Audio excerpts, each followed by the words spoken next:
Hi, I'm Mitchell Martinez. I'm from Orick, Missouri, and I'm studying vocal music education at Northwest.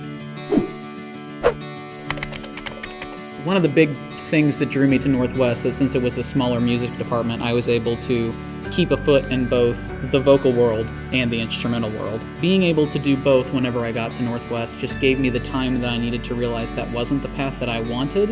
What I really wanted to do was voice.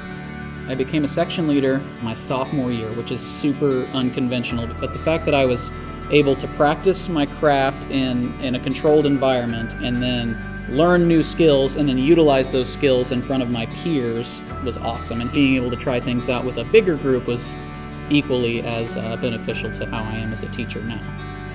I love that everybody is oriented on getting students where they need to be prepared and to be career ready day one.